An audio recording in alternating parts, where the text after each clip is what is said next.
प्रणाम करके नमस्कार करने के अलावा दूसरी कोई वस्तु कभी दे नहीं सकता। और इसके अतिरिक्त आप जो कुछ भी भगवान को अर्पित करते हो, वास्तव में भगवान की कृपा से आपने उनको अर्पित किया है। आपने सोने का छत्र चढ़ा दिया, कहां से आया इतना धन?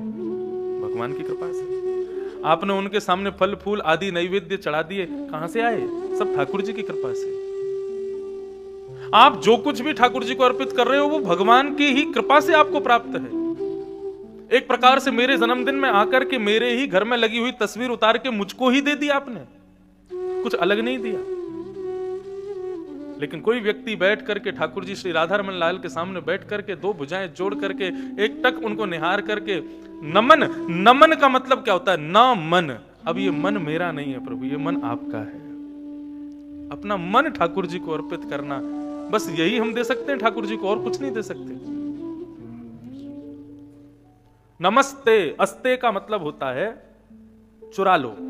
हे प्रभु, हमारा ये मन अब हमारा नहीं है, इसको आप हरण कर लो, इसको ले लीजिए। हम केवल मन ही दे सकते हैं ठाकुर जी को, इसके अतिरिक्त और कुछ नहीं दे सकते। कुंती ने भगवान की स्तुति गाई और कह रही है कि माया जवनिका छन्न आज्ञा दोक्षजमव्ययम् न लक्ष्य से मूढ़ दृशा नटो नाट्य धरो यथा। संसार में ईश्वर सब घट में विद्यमान है, सब जगह विद्यमान है। इस खंभ में भी आज भी नृसिंह भगवान हैं। सब जगह कण कण में ठाकुर जी विद्यमान है, लेकिन दिखते क्यों नहीं है? बोले क्योंकि हम लोग माया में इतने रमे हुए हैं, माया में इतने घुले हुए हैं कि हमको संसार में ठाकुर जी का दर्शन होता नहीं है। पैसे के मद में यदि कोई है, काम के मद में यदि कोई है, तो उसको आचार विचार धर्म का दर्शन होता नहीं है। इस प्रकार संसार के मद में जो है उसको ठाकुर जी का दर्शन नहीं होता। एक कठपुतली की तरह हम आप सब लोग नृत्य कर रहे हैं, लेकिन वास्तव में नचाने वाला तो माया रूपी पर्दे के पीछे बैठा है।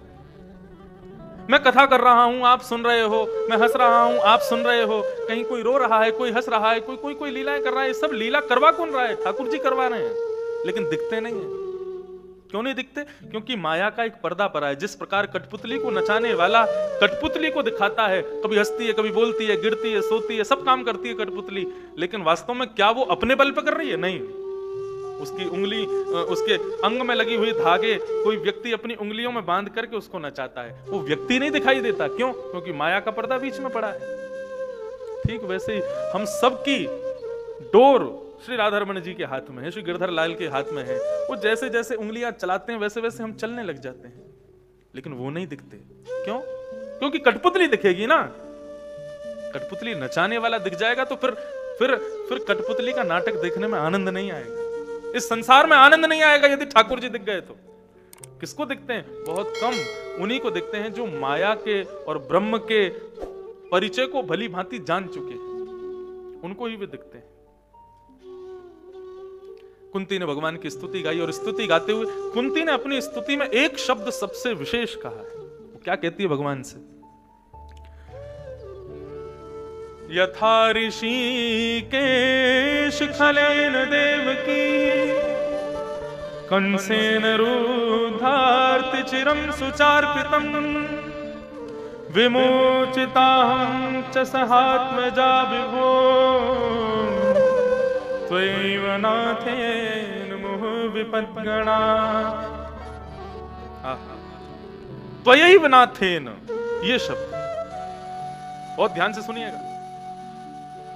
हम सब कहते हैं राधा रमन जी हमारे हैं, हम राधा रमन जी के हैं, लेकिन हम केवल इतना कहते हैं कि राधा रमन जी हमारे हैं, लेकिन ऐसा नहीं कहते ये बेटा हमारा नहीं है, ये पति हमारा नहीं है, ये बच्चे हमारे नहीं है, ये घर हमारा नहीं है। सब हमारा है और इन सब के साथ राधा रमन जी भी हमारे हैं। लेकिन कुंती क्या कह रही है?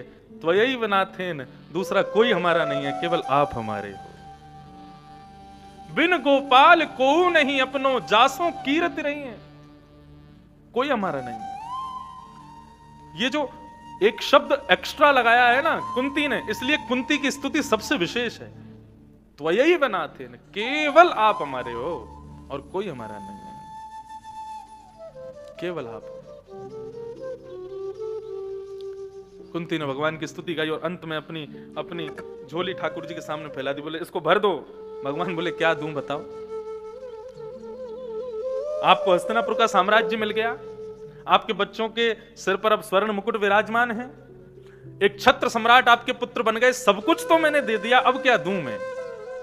और भी कुछ रह गया हो तो बुआ बताओ। कुंती कहती है आपने अभी अभी कहा मेरे पुत्रों को साम्राज्य मिल गया, मेरे पुत्रों को स्वर्ण का मुकुट पहना दिया, मेरे पुत्र एक छत्र सम्राट बन गए, कल तक ये सब नहीं था ना कन्हैया? बोले हाँ कल तक नहीं था, कल तक ये सब नहीं था, लेकिन ये सब देने वाला तू हमारे साथ था, और आज ये सब मिल गया तो तू हमको छोड़ के जा रहा है। इसलिए कन्हैया कल तक हम जो दुखी थे ना, आज झोली फैलाकर मैं फिर से दुख मांग रही हूं। क्यों? क्योंकि जब हम दुखी रहते हैं तो तुम हमारे साथ रहते हो, तुम हमारे निरंतर समीप रहते हो। हे कन्हैया हमें वह चाहिए, तुम्हारी याद बनी रहे, तुम सदैव साथ रहो कन्हैया। यदि वो दुख में संभव हो तो हमें वो दुख चाहिए।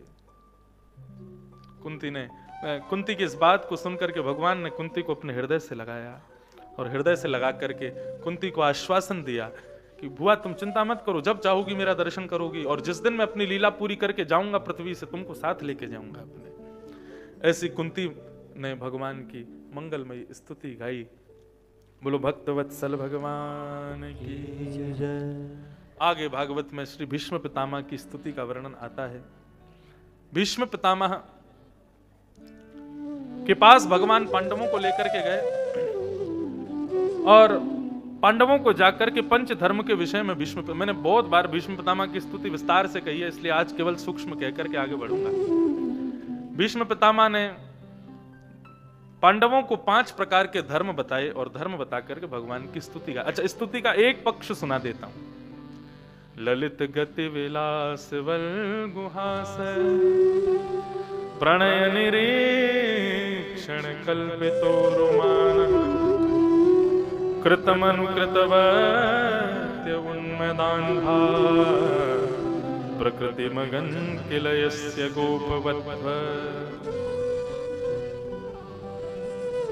भीष्म पितामह एक बड़ी श्रेष्ठ बात यहां कह रहे हैं। अच्छा, ये जब स्तुति भगवान भीष्म पितामह की पूरी होने लगी, भीष्म पितामह बाणों की सैया पर लेटे थे, द्वारिकाधीश सामने खड़े थे, तो द्वारिकाधीश को देखते हुए भीष्म पितामह ने पूरी स्तुति गाई, बहुत सारी बातें कही, लेकिन अंत में क्या कहते हैं? बोले ललित गति विलास वल गुहास। हे कन्हैया, मुझे आपका एक दर्शन करना है। आपको पता है भीष्म पितामह से भगवान ने पूछा कि तुम कौरवों की तरफ क्यों गए? इतने बढ़िया भक्त, तुम्हारा इतना सब कुछ, तुम्हारा सब बढ़िया, तुम्हारे विचार बढ़िया, मति बढ़िया, सब बढ़िया, फिर भी तुम कौरवों के पक्ष में क्यों गए? तो भीष्म पितामह कहते हैं क्योंकि यदि मैं पांडवों के पक्ष में रहता तो या तो आपके दाएं में खड़ा होता या बाएं में खड़ा होता, और आप कृपा करके यदि मेरे सारथी बन जाते तो आपके पीछे खड़ा होता। तो सीधे हाथ पे खड़ा होने में, उल्टे हाथ पे खड़ा होने में आपका केवल एक ही अंग दिखाई देता, पूरा मुखमंडल मुझको कैसे दिखता? इसलिए मैं कौरवों के पक्ष में गया ताकि आपके सर्वांगीण अंग का मुझको दर्शन हो। कहो क्या कहोगे भक्त की पराकाष्ठा? वो अपने दुश्मन में जाके मिल गए, भगवान के दुश्मन में जाके मिल गए। किस लिए? कि भाई सामने खड़े होकर दर्शन का लाभ जरूर मिलेगा। इसलिए भीष्म पितामह बोले आपके हर अंग का, हर स्वरूप का मैंने दर्शन कर लिया, लेकिन एक स्वरूप अब भी वंचित रह गया है मुझसे। एक आपके स्वरूप का दर्शन मैंने नहीं किया। तो भीष्म पितामह से भगवान बोले कौन से स्वरूप का? तब भीष्म पितामह कहते हैं, बोले ललित गति विलास वल गुहास। आपकी वो ललित गति, ललित गति मतलब वो बाकी अदा, वो बाकी चाल आपकी, वो टेढ़ी मेढ़ी सी चाल आपकी, और जब आप टेढ़ी मेढ़ी चाल पर चलते हैं, अपने अपने मुकुट के मोतियों को लहराते हुए चलते हैं, उस छवि का दर्शन मैं उसको करना चाहता हूं, एक बार उस स्वरूप को देखना चाहता हूं। ललित गति 2 हैं ठाकुर जी की। एक ललित गति तो यह है कि ठाकुर जी बाकी अदा से चल रहे हैं, और दूसरी ललित गति कौन सी ठाकुर जी की? लड्डू गोपाल जी। मैं लड्डू गोपाल जी को दूसरे रूप में कहता हूं 3 व्हीलर। 2 तो घुटने और 1 हाथ। 1 हाथ तो उठा ही रहता है उनका। एक मैंने 2 व्हीलर गोपाल जी और देखे, 2 व्हीलर गोपाल जी। कैसे? 2 घुटने पर बैठे हैं, जैसे लोग, कई लोगों को आपने देखा है ना, वो भोजन करने के बाद में, और वो कौन सा आसन बोलते हैं उसको? वीरासन, वज्रासन। वो वज्रासन पर बैठ जाते हैं ना, ऐसे घुटने के बल, ऐसे वज्रासन में बैठे हैं और एक हाथ में लड्डू और दूसरे हाथ में मक्खन, ऐसे लेकर के ठाकुर जी, 2 व्हीलर ठाकुर जी, तो 3 व्हीलर ज्यादा फेमस हैं। तो वो भी ललित गति है। ब्रज लीला में वर्णन आता है, ठाकुर जी जब एक भुजा नीचे रखते हैं, 2 घुटने नीचे रखते हैं, हाथ में मक्खन लेकर के ठाकुर जी चलते हैं, तो चलते चलते ठाकुर जी लुढ़क जाते हैं। एक सपोर्ट नहीं मिल रहा तो कैसे, तो लुढ़क गए। लुढ़कते ही तो क्या होता है, ब्रजरज जो है वो ठाकुर जी के अंग पर लग जाती है। अब अपनी कोई प्रिय वस्तु खाने की इच्छा होती है तो हमारा रहता है एकांत में बैठ के साफ सुथरी जगह पे विधि विधान से इसको खोल खाल के फिर पाएंगे। ऐसे ठाकुर जी भी मक्खन लेके सोच रहे हैं कहीं एकांत में जाऊं और वहां बैठ के आराम से चुपचाप बैठ के इसको पाऊंगा, लेकिन इतने में ही ठाकुर जी लुढ़क जाते हैं, पूरी ब्रजरज लग जाती है। तो दौड़ करके ठाकुर जी जाते हैं यशोदा मैया के पास। तो दौड़ के कैसे जाएं, घुटमनी जाते हैं, बार बार गिरते रहते हैं, इस अंग से गिरते रहते हैं।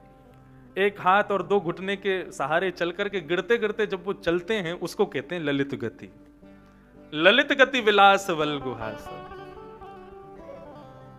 शोभित कर नवनीत लिए, शोभित कर नवनीत लिए, घुटरुन चलत रेणु तन मंडित, गोरोचन तिलक किए, शोभित कर नवनीत लिए। गोरोचन तिलक किए, इतना सुंदर भाव सूरदास जी कहते हैं। ठाकुर जी अपनी जो लगी हुई मिट्टी है उसको साफ करवाने के लिए यशोदा मैया के पास जाते हैं। यशोदा मैया अपना श्रृंगार कर रही है, एक लाल बिंदी लगाती है, फिर एक सफेद बिंदी लगाती है, फिर एक लाल बिंदी लगाती है, फिर एक सफेद बिंदी लगाती है। इस प्रकार यशोदा मैया अपना श्रृंगार कर रही है। इसको कहते हैं, कौन सा श्रृंगार कहते हैं, इसको कहते हैं पत्रावली का श्रृंगार। ठाकुर जी को ऐसे ऐसे तिलक एक एक बिंदी लगा करके और यहां ला करके ऐसे गोलाई में घुमा देना, ऐसे ये ठाकुर जी को बड़ा प्रिय है। और ये पत्रावली का श्रृंगार ठाकुर जी का सबसे पहले किसने किया, सुन करके आश्चर्य होगा आपको, गौ माता ने। कैसे किया, ठाकुर जी गैया चरा के लौट रहे थे, तो गैया चरा करके ठाकुर जी लौट रहे थे, तो धूप के कारण ठाकुर जी के अंग पर, मुखमंडल पर छोटे छोटे छोटे छोटे प्रश्वेत के बिंदु, पसीने के बिंदु थे। तो गौ माता जब चलती है तो एक नजर से ठाकुर जी को देखती हुई चलती है। जैसे ही ठाकुर जी के मुखमंडल पर उसने बिंदु देखे छोटे छोटे प्रश्वेत के, तो गौ माताएं झुंड बना करके ठाकुर जी को बीच में खड़ा करती हैं और जोर जोर से उछलती हैं। तो उनके खुर से उड़ने वाली जो धूल है वो उड़ करके ठाकुर जी के मुखमंडल में आ जाती है। और फिर ठाकुर जी जब साफ करते हैं तो जितने प्रश्वेत के बिंदु थे उनमें जाकर के वो धूल ठाकुर जी के चिपक जाती है। और जैसे ही ठाकुर जी उस धूल से बाहर आते हैं तो पत्रावली का श्रृंगार ठाकुर जी के मुख पे हो जाता है। तो ये पत्रावली का श्रृंगार कौन करती है, गैया करती है, गौ माता। तो आज यशोदा पत्रावली का श्रृंगार कर रही थी। ठाकुर जी एक हाथ में मक्खन लेके देख रहे हैं यशोदा मैया के मुखमंडल की ओर। अब ठाकुर जी मन में कहते हैं मैं भी करूंगा अपना श्रृंगार। सो ही ठाकुर जी पुनः गौशाला में जाते हैं और कहते हैं क्या करें, सफेद बिंदी तो है मक्खन, लाल बिंदी है नहीं, तो एक गौरोचन उठाते हैं। वैसे गौरोचन का ऐसा भाव बताया कि गौरोचन गैया के मस्तिष्क में होता है। 1000 गैयाओं में से कोई एक गाय होती है, उसके भीतर से गौरोचन निकलता है, बड़ा सुगंधित होता है। लेकिन ऐसा भाव हमारे पूज्य नाना जी बताते, बोले ठाकुर जी ने गोबर उठाया, तो एक बिंदी गोबर की, दूसरी बिंदी मक्खन की, एक बिंदी गोबर की, दूसरी बिंदी मक्खन की। ठाकुर जी अपना श्रृंगार कर रहे हैं। भीष्म पितामह कहते हैं मुझे कुछ नहीं चाहिए, मुझे आपका वो दर्शन करना है उस स्वरूप का, और उसके लिए प्रभु मैं क्या करूंगा। बोले आज ब्रज का स्मरण करते हुए अपने प्राणों का त्याग करूंगा, अगले जन्म में ब्रज की कोई गोपी बनकर के आऊंगा और आपके उस मधुर मंगल में स्वरूप का दर्शन करूंगा।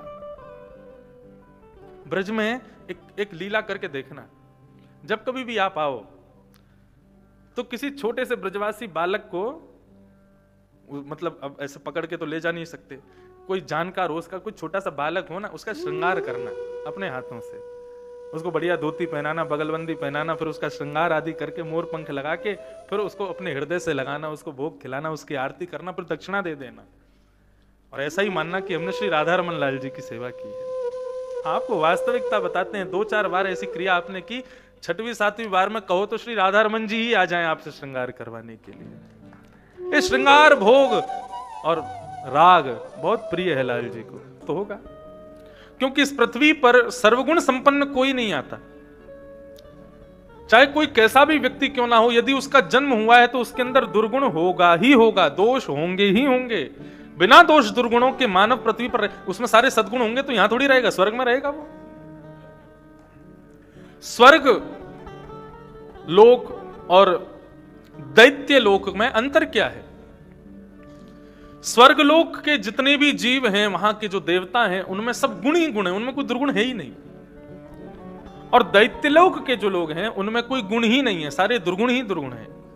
लेकिन मृत्युलोक के जो लोग हैं उनमें सद्गुण और दुर्गुण दोनों समान रूप से विद्यमान हैं। इसलिए चाहे कोई कितनी भी बड़े आसन पर बैठा हो, कितनी भी बड़ी गद्दी पर बैठा हो, दुर्गुण उसमें भी है, उससे कोई बचता नहीं।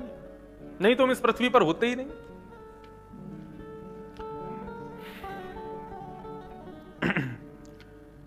ज्योतिषियों से युधिष्ठिर जी बोले, आपने इस बालक के गुण ही गुण बताए, कोई दुर्गुण नहीं बताया।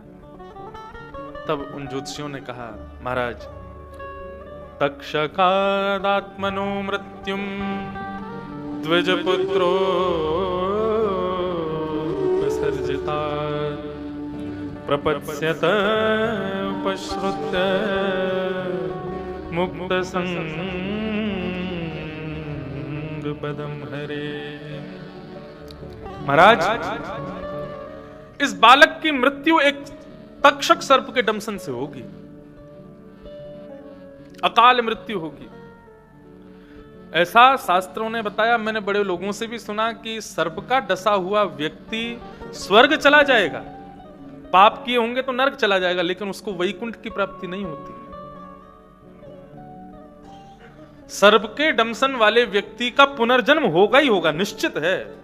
बाकी किसी की मृत्यु हो जाए तो वो दोबारा पृथ्वी में जन्म लेगा, इस बात की कोई गारंटी नहीं, लेकिन सर्प दंशन से मृत्यु होने वाले व्यक्ति की पुनर्जन्म जरूर होगा, क्योंकि वो मुक्त नहीं हो सकता। अब उसके पीछे कारण क्या है ये तो गुरुजन जाने, पूछूंगा कभी। तक्षक सर्प के दंशन से मरेगा, ये सुनकर के युधिष्ठिर जी बड़े निराश हो गए, क्योंकि सर्प दंशन जो होता है ना, ये किसी ना किसी अपराध के कारण भी होता है। और तक्षक सर्प का दंशन तो तभी होता है जब किसी ब्राह्मण का अपराध होता है। ब्राह्मण के अपराध करेगा, इसीलिए इसको तक्षक सर्प डसेगा। ये बात सोचकर के युधिष्ठिर जी बड़ी चिंता करने लगे, इसका मतलब ये ब्राह्मणों का अपराध करेगा, इसीलिए इसको तक्षक सर्प डसेगा। लेकिन तभी ब्राह्मणों ने कहा, आप चिंता मत करो, प्रपत्स्यत उपश्रुत्य मुक्त संग पदम हरे। वही ब्राह्मण जिनका ये अपराध करेगा, अपमान करेगा, वो उन्हीं की कृपा से इसको भगवान की मंगलमयी कथा प्राप्त होगी, और भगवान की मंगलमयी कथा सुनते हुए उनके ही चरणों को प्राप्त हो जाएगा, मतलब मुक्त हो जाएगा। यह भी भागवत की महिमा है कि सर्प के दंशन से मृत्यु होने वाले व्यक्ति के निमित्त भागवत पाठ करा लिया जाए तो वो मुक्त हो जाएगा।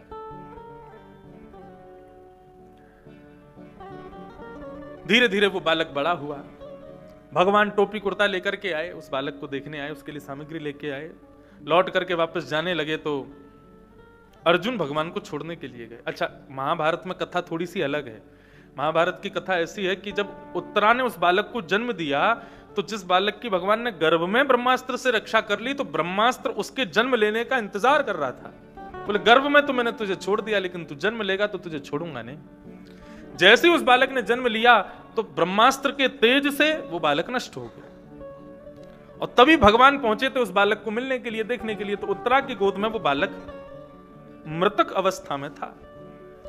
भगवान आए, आकर के उत्तरा से कहने लगे, उत्तरा क्या हुआ? तो उत्तरा रोने लगी, उसके नेत्रों से अश्रुधार बहने लगे। और उत्तरा ने वहां पर एक संबोधन किया। क्या? ये नहीं कहा कि अभिमन्यु का बालक मर गया, अर्जुन का नाती मर गया, हे प्रभु आपका नाती, परीक्षित नाती लगा ना भगवान का, बोले आपका नाती नहीं रहा। उसने ऐसा नहीं कहा। उत्तरा क्या कहती है? आपका सहोदर भ्राता अब जीवित नहीं है। मतलब मां के गर्भ में दो बालक जब एक साथ रहते हैं ना, जुड़वा, उनको आपस में क्या कहा जाता है? जैसे हम कहते हैं जुड़वा भाई हैं, दोनों ट्विंस हैं, ऐसे उनको संस्कृत भाषा में कहें तो सहोदर भ्राता। अपनी मातृ गर्भ में अपने भाई के साथ जो रहा हो उसको सहोदर कहते हैं। उत्तरा कह रही, आपका सहोदर भाई जीवित नहीं है। ये बात सुनकर के ठाकुर जी के नेत्र सजल हो। कुछ क्षण के लिए ही सही, ठाकुर जी आप मेरे गर्भ में गए थे तो ये आपका भाई भी हुआ इस नाते, और आप मेरे पुत्र भी हुए। आपका सहोदर भाई जीवित नहीं है। ये बात सुनकर के भगवान को इतनी करुणा हुई, ठाकुर जी ने उस बालक को गोद में लिया और गोद में लेकर के नेत्र बंद करके भगवान ने अपनी समस्त मायावी विद्याओं को आदेश किया, यदि महाभारत युद्ध में मैंने अर्जुन के निष्पक्ष प्रेम से सेवा की हो, निष्पक्ष प्रेम से उसका साथ दिया हो, तो मेरे निष्पक्ष प्रेम के फल के स्वरूप ये बालक जीवित हो जाए। और जैसे ही भगवान ने ये बात कही, देखते ही उस बालक ने नेत्र खोल लिए और वो जीवित हो गया। वो है परीक्षित। ऐसी कथा महाभारत में। भगवान टोपी कुर्ता लेकर के आए, बालक को दिया सामग्री, उत्तरा को आशीर्वाद दिया, 2-4 दिन इंद्रप्रस्थ में रहे, वापस द्वारिका जाने लगे तो अर्जुन भगवान को छोड़ने के लिए गया। छोड़ने को गया, महीनों बीत गए, लौट करके नहीं आया। जहां अर्जुन 15 दिन में आ जाता था, आज महीनों बीत गए, आया नहीं। युधिष्ठिर जी को अपशगुन होने लगा। आज प्रातःकाल उठते ही युधिष्ठिर जी ने सूर्य को देखा तो सूर्य उदयमान नहीं लग रहा, ऐसा लग रहा सूर्य अस्त होने वाला है। लक्ष्मी नारायण भगवान की सेवा करने के लिए मंदिर में गए तो नारायण के नेत्रों से अश्रुधार बह रही है। घुड़साले के जितने भी घोड़े हैं वे समस्त घोड़े उतावले बैठे हैं, मानो अभी अपनी रस्सी खोल करके भाग जाएंगे। यमुना के जल में आज ठहराव नहीं है, ऐसे मानो कि जैसे समुद्र की तरह उफान भर रहा हो यमुना का जल। वन के जीव जो युधिष्ठिर जी को देख के प्रसन्न हुआ करते थे, आज सभी जीव मानो क्रोध में भरकर के उन पर आक्रमण करना चाहते हो। ये सारे अपशगुन युधिष्ठिर जी को होने लगे। युधिष्ठिर जी ये सारे अपशगुन अपने भाई भीम को बता रहे थे और अंत में बोला कि इतने दिन हो गए, अर्जुन देखो लौट करके नहीं आया, आज ये सब अपशगुन मुझको हो रहा है, कहीं कोई गड़बड़ तो नहीं, कहीं कोई गलत तो नहीं हो रहा। इतने में ही मुख्य द्वार पर एक दीनहीन सा व्यक्ति आकर के गिर पड़ा। उसके सिर पर मुकुट नहीं था, कवच नहीं थे, धनुष बाण हाथ में नहीं थे, मुख पर मानो जिसने किसी ने कालीत पोत दी हो। दौड़ करके भीम और युधिष्ठिर गए तो जाकर के देखा, गौर से देखा तो पाया ये तो अर्जुन है। अर्जुन, तुम्हारी ये स्थिति कैसे हो गई? तुम तो द्वारिका गए थे ना, द्वारिकाधीश की सुध लेने, उनको लेकर के गए थे, इतने महीनों बाद आए, द्वारिका में सब ठीक है ना, द्वारिकाधीश ठीक है ना, भगवान की समस्त पटरानियां सब कुशल मंगल है ना? द्वारिकाधीश का नाम सुनते ही अर्जुन के नेत्र सजल हो गए। अपने भ्राता युधिष्ठिर का हाथ पकड़ लिया, बोले भैया, जिनकी वजह से इंद्रप्रस्थ का राज्य मिला, जिनकी वजह से विशाल कौरवों की सेना को खुर के गड्ढे के समान हम पार कर गए, जिनकी कृपा से इंद्र की पदवी आदि सदैव खाली रहती है मेरे लिए, जिनकी वजह से लोग मुझे गांडीवधारी धनुषधारी अर्जुन कहकर के पुकारते हैं, वो कृष्ण अपनी लीला पूरी करके स्वधाम चले गए। और स्वयं तो गए, मेरा तेज भी अपने साथ ले गए, मेरा बल भी अपने साथ ले गए, मेरा सब कुछ हरण करके चले गए। मुझे बहुत अभिमान था अपने गांडीवधारी धनुषधारी होने का, लेकिन आज मेरा गांडीव धनुष भी उनके बिना किसी काम का नहीं। जैसे ही सुना कि कृष्ण अपनी लीला पूरी करके चले गए, पर्दे के पीछे खड़ी हुई कुंती के कानों में जैसे ये बात गई, सुनते ही तत्क्षण अपने प्राण त्याग दिए कुंती ने। कृष्ण ही नहीं है, जिनके लिए हम जीवित हैं वे ही नहीं है, तो हम रह करके क्या करें? आज अर्जुन को भगवान के द्वारा किए गए समस्त उपकार याद आ रहे हैं। भैया, महाभारत युद्ध में एक दिन मेरे घोड़े बड़े प्यासे थे। युद्ध के बीच मैदान में जाकर के मेरे घोड़ों ने चलना छोड़ दिया, रुक गए। मैंने द्वारिकाधीश से कहा, द्वारिकाधीश आगे बढ़ो, देखो बाणों की बौछार हो रही है, यदि हम यहां से नहीं जाएंगे तो एक आध बाण लग जाएगा। द्वारिकाधीश बोले, अर्जुन तुम्हारे घोड़े प्यासे हैं और जब तक इनको जल नहीं मिलेगा हम आगे नहीं बढ़ पाएंगे। अर्जुन बोला, अब क्या करें? अब तुम युद्ध मैदान के बीच में खड़े हैं, सामने से बाणों की बौछार हो रही है। द्वारिकाधीश मुस्कुराने लगे। मैंने कहा, मुस्कुरा क्यों रहे हो? मरने वाले हैं हम, आप मुस्कुरा रहे हो? द्वारिकाधीश बोले, मैं इसलिए मुस्कुरा रहा हूं, अब मैं देखूंगा कि तू क्या करता है। भगवान बोले, ये कोई परीक्षा लेने का समय है अर्जुन? अर्जुन कहने लगे, बोले प्रभु मजाक मत कीजिए, बताइए क्या करें, कैसे निकले यहां से? भगवान बोले, जो बोलूंगा सो करेगा। बोले, करिष्ये वचनम तव, आप जो कहेंगे मैं करूंगा। भगवान बोले, देख लेना, पीछे मत हट जाना। बोले, नहीं हटूंगा पीछे, आप आज्ञा कीजिए, क्या करना है? भगवान बोले, रथ से नीचे उतर जाओ, अपने धनुष पर बाण चढ़ाओ, पृथ्वी में गड्ढा करो, पानी का स्रोत निकालो, घोड़ों को खोल करके पानी पिला के दोबारा घोड़ों को रथ में लगा दो। जाओ। ये बात कहां कह रहे हैं? बीच महाभारत के युद्ध में, जहां पर सामने दुर्योधन, दुशासन, भीष्म पितामह, द्रोणाचार्य, कृपाचार्य सब बाण तान करके बैठे केवल अर्जुन को मारने के लिए, वहां ये बात कह रहे हैं। अर्जुन बोला, प्रभु आप देख रहे हैं ये कहां खड़े हम लोग? भगवान बोले, तूने कहा था जो कहूंगा सो करेगा, अब कर। मैंने उनकी बात पर विश्वास किया भैया। मैं रथ से उतर गया, अपना बाण निकाल करके पृथ्वी में गड्ढा किया, स्रोत ढूंढ करके निकाला, अपने घोड़ों को खोल करके जल पिलाया, जल पिला करके घोड़ों को पुनः रथ में जोतने लगा। मन में विचार करने लगा, इतनी देर हो गई, एक बाण ने भी मेरा स्पर्श नहीं किया। ये दुर्योधन, दुशासन, भीष्म पितामह भूल गए हैं क्या कि मुझे मारना है? ये मुझे मार क्यों नहीं रहे हैं? मैंने जैसे ही पीछे मुड़कर के कौरवों की सेना की ओर देखा तो दुर्योधन, दुशासन आदि सब मूर्ति के समान खड़े हैं, मुझे देख रहे हैं, बाण पकड़ के खड़े हैं, लेकिन एक भी व्यक्ति बाण छोड़ नहीं रहा है। तभी मैंने देखा, ये मार क्यों नहीं रहे हैं? मेरे रथ की ओर देख रहे हैं, मुझे देख रहे हैं, मेरे सारथी को देख रहे हैं, लेकिन मार क्यों नहीं रहे? तभी अर्जुन के मन में आया, सारथी को तो देखो जरा क्या कर रहा है। पीछे मुड़ करके देखा तो द्वारिकाधीश कृष्ण शंख चक्र गदा पद्म धारण करके चतुर्भुज रूप में खड़े हुए हैं। अपने सौंदर्य को ऐसा बिखेर रखा है कि उनकी सुंदरता को देखने में समस्त कौरवों की सेना व्यस्त हो गई, भूल गई कि हमको अर्जुन को मारना है। अपने सुंदरता के सागर को प्रकट कर दिया, जिस पर मोहित हो गए कौरव, भूल गए कि अर्जुन नीचे घूम रहा है। अपने स्वरूप मात्र से कौरवों की सेना की आयु का हरण करने वाले वो कृष्ण हमें छोड़ करके चले गए। वंचितो हम महाराज हरिणाम बंधु रूपिण, चले गए।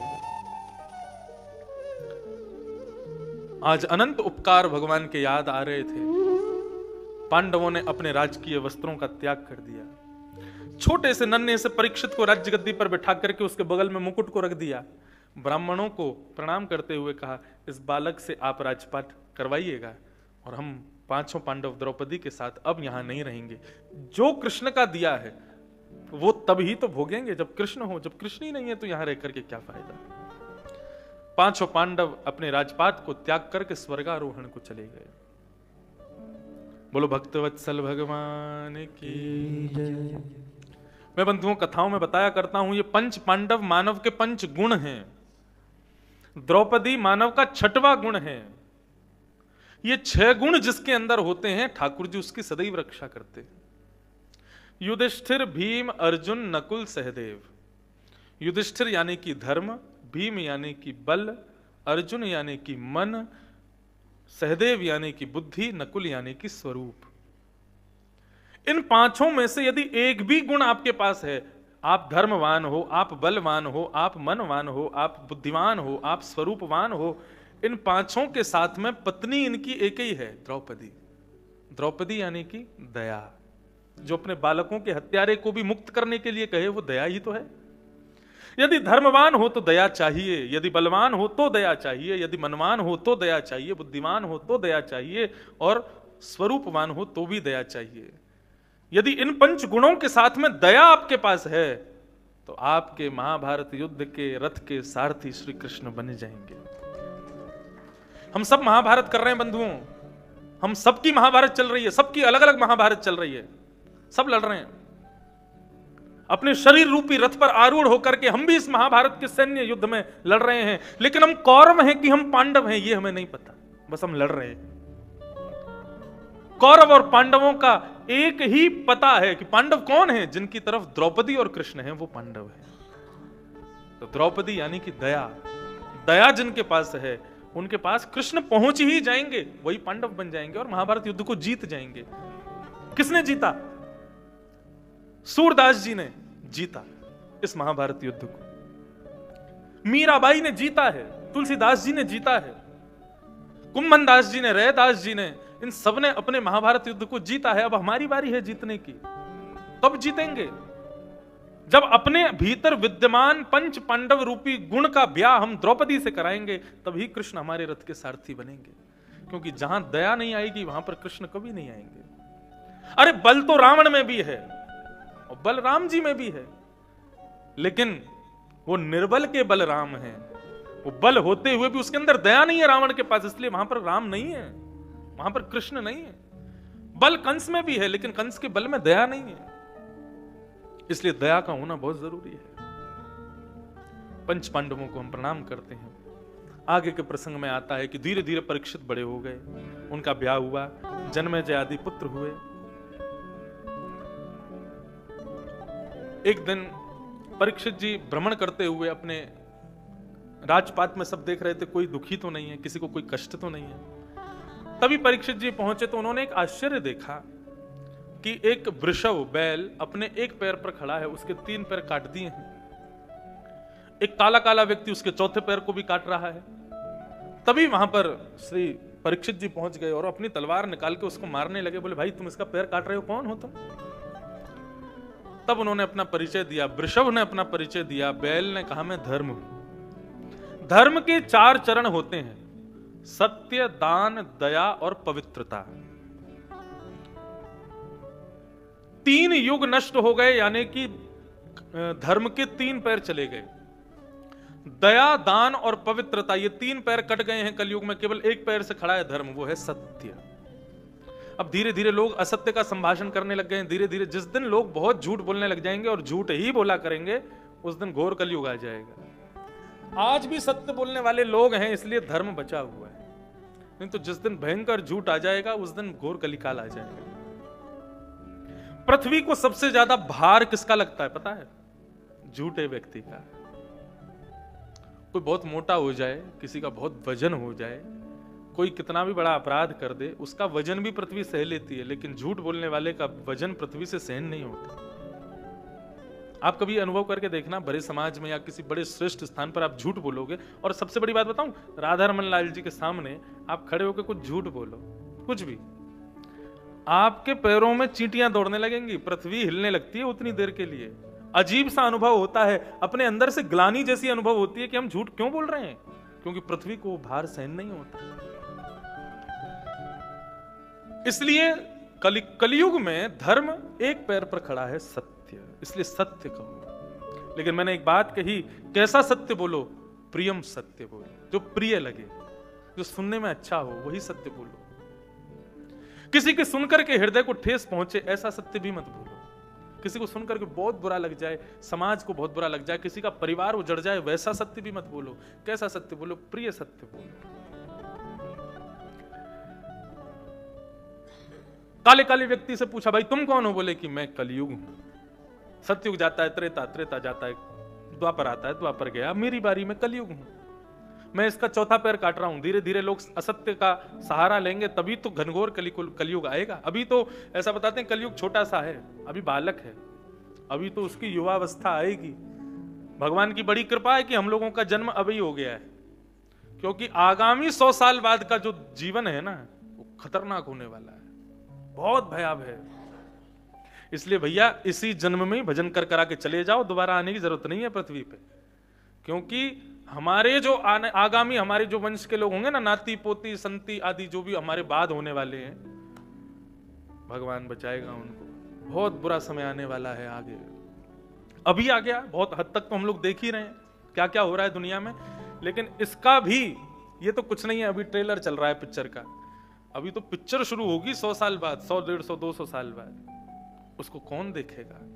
कैसे जिएंगे लोग? श्रीमद् भागवत में घनघोर प्रलय कब आएगा इसका वर्णन किया गया, तो उसमें कलयुग का, घनघोर कलयुग का रूप बताया। मैं उसका वर्णन नहीं कर सकता व्यासपीठ पर। ये जो मांस भक्षी लोग हैं ना, इतना सुन लीजिए बस कि मांस खाने के लिए जानवर नहीं बचेंगे तो क्या करेंगे? एक दूसरे को खाना शुरू कर देंगे, राक्षस बन जाएंगे। और आज भी कितने देश हैं अपने इस पृथ्वी पर, वहां पे खाते हैं, इंसानों को खा जाते हैं। ये बात अलग है कि बड़ों को नहीं खाते, छोटों को खा जाते हैं। ऐसे देश हैं कई। ऐसी स्थिति हो जाएगी। और ये जो सर्दी अभी पड़ रही है ना, ये सर्दी का नामो निशान खत्म हो जाएगा। जून जुलाई में जितनी गर्मी पड़ती है वैसी गर्मी पड़ने लगेगी पृथ्वी पर जब घनघोर कलिकाल आएगा। क्यों? क्योंकि वर्णन है 12 सूर्य प्रकट हो जाएंगे आकाश में, 12 सूर्य इतना तपाएंगे पृथ्वी को कि एक दिन ऐसा आएगा कि समुद्र भी सूख जाएगा। जल पीने को तो बचेगा ही नहीं, इतना घनघोर कलिकाल आएगा, पृथ्वी से जल खत्म हो। तो बंधुओं, कलयुग का जो अंतिम चरण अभी बचा है वो है सत्य, वह भी जा रहा है। कलयुग को परीक्षित जी ने कहा मेरे राज्यपाट को छोड़ करके तुम चले जाओ। कलयुग ने कहा मैं चला जाऊंगा, लेकिन मुझे आप कुछ स्थान दे दो, मैं क्योंकि कहीं और जा नहीं सकता। आपको वचन देता हूं, आप जो जो स्थान मुझे दोगे मैं वहीं रहूंगा, उसके अलावा कहीं नहीं जाऊंगा। बंधु, आश्चर्य की बात है, सच बता रहा हूं, कलयुग केवल 5 जगह पर रहता है बस। लेकिन फिर भी लोग इतना पाप करने लग गए हैं, इतने पाप में प्रवृत्त हो गए हैं। केवल 5 स्थानों से कलयुग का प्रारंभ होता है। जिसको अपना भला चाहिए, इन 5 स्थानों में कभी ना जावे। कौन कौन से 5 स्थान? द्योतम पानम स्त्रियः सूना यत्रा धर्मश्चतुर्विध। द्यूतम पानम स्त्रियः सूना 4 जगह पहले दी, फिर उसने कहा कि 4 जगह तो कम है, एक और दे दो। तब पुनश्चयाचमानाय जात रूप मदात प्रभु, उसको 5वां स्थान और दिया। तो कौन कौन से हैं?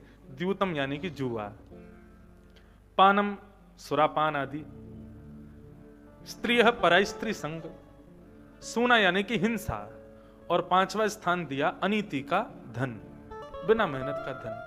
ये 5 स्थान कलयुग को प्रदान किए गए हैं। जिनको अपना भला चाहिए वो इन 5 स्थानों पर कभी ना जाए। कभी जुआ मत खेलो। और जुआ का एक रूप और बताऊं, शर्त लगी, शर्त कितने की? 500 की लगी शर्त, ये भी जुआ है। शर्त लगानी है ना। खेल के आप कहोगे खेल में मजा नहीं आता जब तक पैसा नहीं लगा। खेल में पैसा मत लगाओ, उसकी जगह खाने पीने का कोई पदार्थ लगा दो, रसगुल्ला लगा दो, समोसा लगा दो, कचौड़ी बेड़ई लगा दो, छोले भटूरे लगा दो, पिज्जा पास्ता लगा दो, लेकिन धन को मत लगाओ।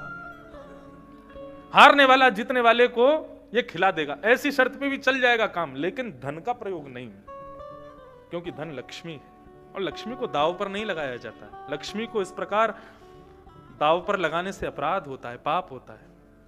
तो द्यूतम जुआ, पानम मदिरा पान, भक्ष का अपनी जिह्वा पर उस हर वस्तु का सेवन करना जिसके लिए जीव नहीं बनी है, वो सब पानम के रूप में आते हैं।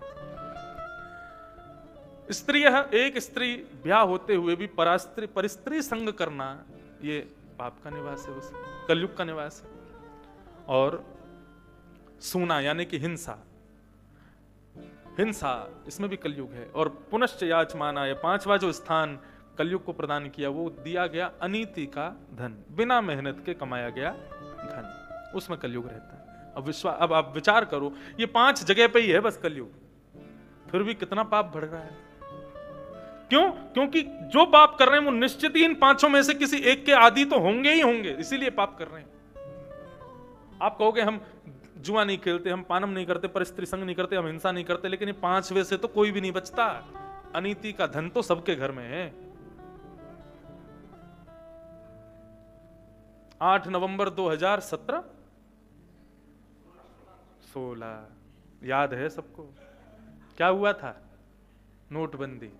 सबके अनीति के धन अपने आप बाहर आ गए थे। जिन पे जहर खाने के पैसे नहीं थे उनके पास भी 10-10 लाख रुपए मिले।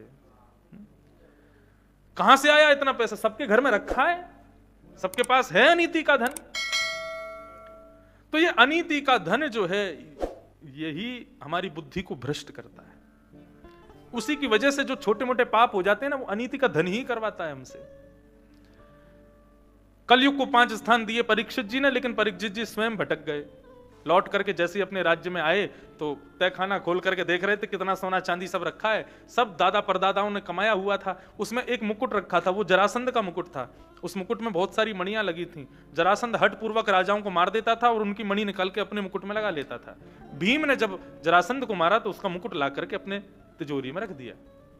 आज वो मुकुट जैसे ही देखा परीक्षित ने, उस मुकुट को उठा करके अपने सिर पर धारण किया।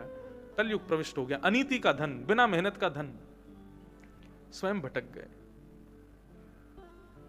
जिनके यहां हिंसा करना पाप था वो परीक्षित आज स्वयं हिंसा करने निकल गए।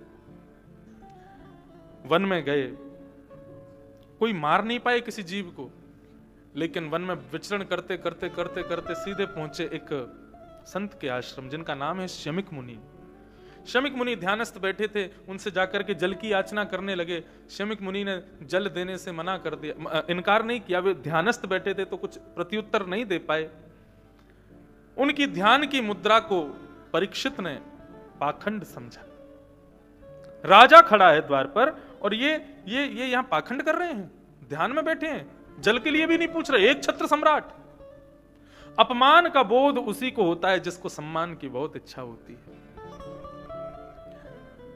और यह सम्मान की इच्छा तभी प्रकट होती है जब कलयुग हमारे जीवन में आ जाता है। सम्मान की बहुत इच्छा नहीं होनी चाहिए। राजा परीक्षित ने अपना अपमान जान करके एक मरे हुए सर्प को गले में डाल दिया शमीक ऋषि के, और लौट गए वहां से। कुछ बालकों ने यह दृश्य देखा और जाकर के शमीक मुनि के बेटे को बता दिया, श्रृंगी को, तुम्हारे पिता के गले में मरा हुआ सर्प डाल दिया। राजा परीक्षित ने बोले क्यों डाला? बोले जल मांगा, लेकिन तुम्हारे पिता ध्यानस्थ थे, वो ध्यान के कारण सुन नहीं पाए। दो प्रकार की समाधि होती है, त्रातक समाधि, उसमें ऐसी समाधि है जिसमें व्यक्ति श्वास तो लेता है, जीवित तो होता है, लेकिन वो यथाउचित आत्मा से उस स्थान पर नहीं होता, वो कहीं और विचरण कर रहा होता है। उस त्रातक समाधि में बैठे थे शमीक ऋषि। उनका शरीर वहां था, लेकिन उनका मन चित्त आत्मा कहीं और थी, इसलिए वो सुन नहीं पाए। अपमान जान करके राजा परीक्षित ने मरा हुआ सर्प उनके गले में डाल दिया। श्रृंगी सोचने लगा, मेरे पिता का अपमान किया, लगता है भगवान द्वारिकाधीश के जाने के बाद इस पृथ्वी पर कोई शासन करने वाला नहीं बचा। अपने हाथ में जल ले लिया और कौशिकी नदी का जल लेकर के श्राप दे दिया। इति लंघित मर्यादम तक्षकः सप्तमे हनि। मर्यादा का अतिक्रमण करने वाले परीक्षित को मैं श्राप देता हूं, आज के ठीक 7वें दिन तक्षक सर्प डस देगा और उनकी मृत्यु हो जाएगी। ऐसा श्राप दे दिया। दे करके श्राप जैसे अपने पिता के गले में मरा हुआ सर्प देखने के लिए आए, रुदन करने लगे। थोड़ी ही देर में श्रृंगी के नेत्र खुले, शमीक ऋषि के नेत्र खुले, और उन्होंने अपने पुत्र श्रृंगी को रोता हुआ देखा। पूछा, बेटा रो क्यों रहे हो? बोले, पिताजी आपके गले में मरा हुआ सर्प पड़ा है, राजा ने डाला है, मैंने राजा को मृत्यु का श्राप दे दिया है, 7 दिन में मर जाएगा राजा। शमीक मुनि कहने लगे, श्रृंगी तुमने अच्छा नहीं किया। किसी व्यक्ति को रोग हो जाए और वो वैद्य के पास जाए तो वैद्य को ऐसी औषधि देनी चाहिए कि उसका रोग दूर हो जाए, ना कि ऐसी औषधि दे कि भाई वो रोग ही चला जाए, वो ही मर जाए। यदि किसी का अपराध है तो बड़ों को चाहिए कि उसके अपराध को दूर करें, ना कि उस बालक को ही दूर कर दें। राजा से अपराध हुआ तो राजा को कोई दंड दे देते, किसी ना किसी प्रकार और तरीके से समझा देते, लेकिन तुमने तो मृत्यु राजा को ही खत्म कर दिया। गलत किया। भागवत में ऐसा वर्णन नहीं है, लेकिन एक संत कह रहे थे अपनी कथा में कि जब शमीक ऋषि ने श्रृंगी ने जब राजा को 7 दिन में मरने का श्राप दिया और शमीक मुनि को जब ये बात पता चली तो उन्होंने भी श्राप दे दिया। बोले, मैं भी श्राप देता हूं, जो ब्राह्मण त्रिकाल संध्या नहीं करेगा, वेद वेदांगों का पाठ नहीं करेगा, पठन नहीं करेगा, उनके भीतर श्राप देने की शक्ति नष्ट हो जाएगी। नहीं तो क्या होता? यदि ऐसा श्राप नहीं दिया होता तो आज ब्राह्मण बालक क्या करते? हाथ में जल ले लेते, कर अपनी प्रॉपर्टी मेरे नाम। अब करो क्या करोगे? नहीं तो क्या श्राप दोगे? पंगु हो जाएगा, तेरे दोनों पैर लूले पड़ जाएंगे। तो बड़ी विडंबना हो जाती महाराज। कोई प्रधानमंत्री को ही कह देता, बोले अपनी पदवी छोड़ हम बैठेंगे, तो बहुत अनर्थ हो जाता। इसलिए ब्राह्मण को श्राप देने की जरूरत नहीं है, सत्य बता रहे हैं। जो ब्राह्मण भगवान का मुख है, ब्राह्मणोश्य मुखमासीत, भगवान का मुख माने गए ब्राह्मण, उस ब्राह्मण का कोई अपमान मात्र कर दे, उस ब्राह्मण का कोई तिरस्कार कर दे, उस ब्राह्मण को कोई ठेस पहुंचा दे, उसको यदि बुरा लग गया ना तो उसी को श्राप समझ लेना कि इसको बुरा लग गया। श्रीमद् भागवत में वर्णन है ये बात। जब जड़ भरत रहुगण संवाद होता है, वहां रहुगण ये बात जड़ भरत जी से कहते हैं, मुझे इंद्र के वज्र से डर नहीं लगता, मुझे शिव के त्रिशूल से डर नहीं लगता, मुझे नारायण के सुदर्शन चक्र से डर नहीं लगता, मुझे डर लगता है तो केवल और केवल कोई वैष्णव ब्राह्मण उसका मुझसे अपराध ना हो जाए, मुझे उससे डर लगता है। इसलिए ब्राह्मण का अपराध मात्र कर दो, श्राप तो वो हो ही गया। फिर अब लगेगा क्या, वो कब लगेगा वो समय बताएगा, लेकिन किसी ब्राह्मण का अपमान मात्र कर दिया जाए तो वो श्राप ही है एक प्रकार से, आपको लग ही गया कुछ ना कुछ।